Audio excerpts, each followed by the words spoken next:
ఈరోజు question of the day seniors రాసుకున్నాం. యేసుక్రీస్తు ప్రభుల వారిని గెత్సెమనే తోటలో ఇస్కరియోతు యూదా అప్పగించినప్పుడు పేతురు ఒక వ్యక్తి చెవి నరుకుతాడు.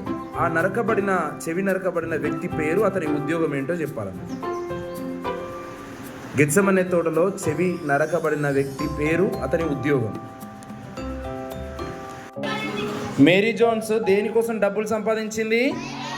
బైబిల్ కోసం సంపాదించింది. ఆ డబ్బు కోసం ఆమె ఏమేం పనులు చేసింది? కోడి పిల్లలనుగా పెంచుకుంది, పక్కింట్లో వాళ్ళ ఇంట్లో పనులు చేసి డబ్బులు సంపాదించింది. అన్ని డబ్బులన్నీ సమకూర్చిన తర్వాత ఒకరోజు డబ్బులు బైబిల్కి సరిపడా ఆమె దగ్గర జమ అయ్యాయట. జమ అయిన తర్వాత ఆమె బైబిల్ కోసము ప్రయాణం ప్రారంభించాలి. ఎక్కడికి ప్రారంభించాలి? 25 మైళ్ళ దూరం. ఎంత దూరం రా? 25 మైళ్ళ దూరంలో రెవరెండ్ చార్లెస్ గారు బైబిల్స్ అమ్ముతారని చెప్పి వాళ్ళ పాస్టర్ గారు చెప్పారు. చెప్తే ఆమె అంత దూరమైన కూడా వదలకుండా ప్రయాణం చేయడానికి బైబిల్ మీద ఇష్టంతో ఆమె ప్రయాణం ప్రారంభించింది. ఆమె కాళ్ళకి ఏం లేవు, చెప్పులు కూడా లేవు. చెప్పులను పక్కన ఇంటి దగ్గర ఏం తెచ్చుకున్నది? అప్పు తెచ్చుకుంది, అద్దెకు తీసుకొచ్చుకుంది. డబ్బులు ఇస్తామందో ఏమందో, కానీ అప్పు మాత్రం తెచ్చుకుందట. తెచ్చుకున్న తర్వాత ఉదయాన్నే లేచింది 5 గంటలకు, 4 గంటలకు లేచి ఆమె సూర్యుడు ఉదయించక ముందే తన ప్రయాణాన్ని ప్రారంభించిందట.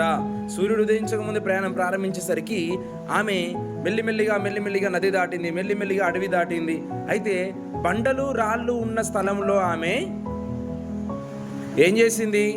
చెప్పులు వేసుకుందట. మామూలుగా గడ్డి మైదానాలు, మంచిగా మెత్త ప్రదేశాలు ఉంటే చెప్పులు వేసుకోలేదు, ఎందుకు అరిగిపోతాయి అని చెప్పి. అంత పూర్వాలు ఇచ్చిన వాళ్ళు ఊరుకుంటారా? ఊరుకోరు కదా. అందుకే ఆమె ఏం చేసింది? నాన్న సీనిరా ఇడిను ఏం చేసింది? చెప్పులు అవసరం ఉన్నప్పుడే వాడడం మొదలుపెట్టింది. అట్లా ఉదయం మొదలుకొని ఆమె తీవ్రమైన ప్రయత్నంతో ఎండకు కూడా ఆగకుండా వాళ్ళ మమ్మీ పెట్టించిన కాస్తంత అన్నమో ఏదో తినేసుకుంటూ, ఆ బ్రెడ్ తినుకుంటూ ఆమె ప్రయాణం కొనసాగించింది. ఎక్కడన్నా చెలమ కనిపిస్తే అక్కడ వాటర్ తాగడం అట్లా చేసుకుంటూ ప్రయాణం కొనసాగించిందట. మధ్యాహ్నం దాటిపోయింది, సాయంత్రం అయింది. సాయంత్రం అయిన తర్వాత సూర్యుడు అస్తమిస్తాడు. భయంతో ప్రారంభించింది ప్రయాణం. ఎంత దూరం పోయింది?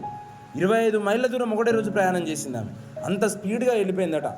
మీరు పోతారా బెల్లంపల్లి వరకు సాయంత్రం వరకు? పోతావా? గుడు.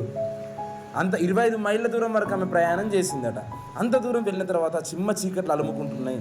చీకట్లు వచ్చిన తర్వాత ఆమెకు దూరము నుంచి చిన్న దివిటీలు కనిపిస్తాయి. ఏం కనిపిస్తాయి?